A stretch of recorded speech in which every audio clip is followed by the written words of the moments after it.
எதிர்க்கட்சித் தலைவர் உதயநிதி ஸ்டாலின் கைது செய்யப்பட்டு தற்போது தஞ்சாவூருக்கு அழைத்து செல்லப்பட்டுக் கொண்டிருக்கிறார். இந்த நிலையில் இது தொடர்பாக தம்முடைய கருத்துக்களை பகிர்ந்து கொள்வதற்காக தவேக செய்தி தொடர்பாளர் ஜவஹர் அலி நம்மோடு இணைப்பில் இருக்கிறார். சார் வணக்கம்.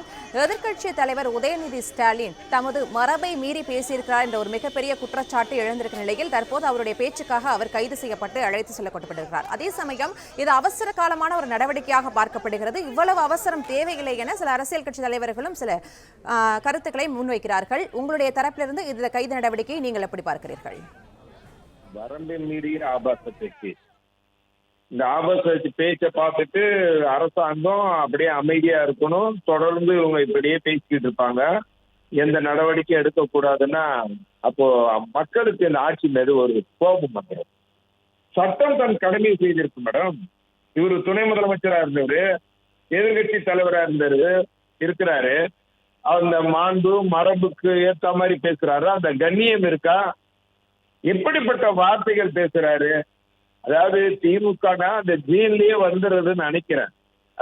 அதாவது ஆனா இந்த மக்கள் எதிர்கட்சி தலைவர்கிற பொறுப்பை கொடுத்துட்டு அந்த இவ்வளவு கேவலமா பேசுறாங்கன்னா இது தமிழ்நாட்டுக்கு அவமானம். இன்னைக்கு இந்த இப்ப நேஷனல் மீடியால எல்லாம் ரொம்ப அசிங்கமா பேசுறாங்க தமிழ்நாட்டை பார்த்து.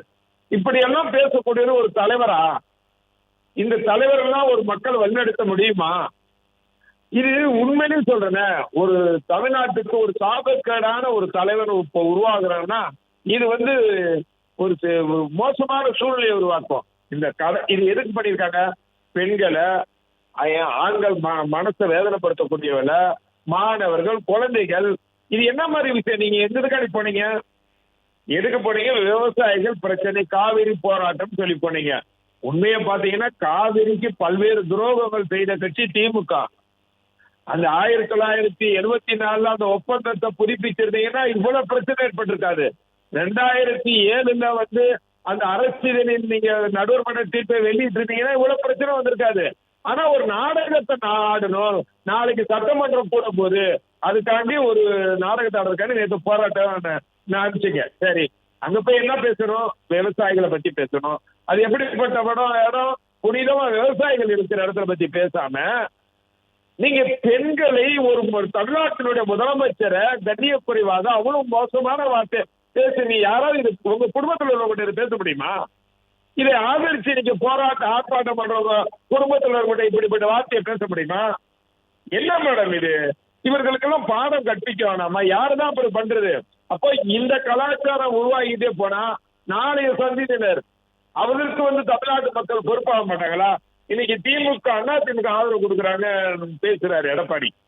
சரி, நான் கேட்கிறேன், கருணாநிதி புரட்சி தலைவர் அம்மா எதுக்கு கைது செஞ்சாங்க? நடு இரவுல கைது செய்தாங்களே, அப்ப கண்டன எதிர்த்து இது பண்ணலையா? நீங்க என்ன சூழ்நிலைக்கான ஒருத்தர் கைது செய்கிறார்? ஜெயலலிதா அம்மா கருணாநிதி கைது செய்தாரு. கருணாநிதி அம்மா கைது செய்தாங்க. எந்த சூழ்நிலைக்காண்டி கைது செய்யறாங்க? அது ரொம்ப முக்கியம்.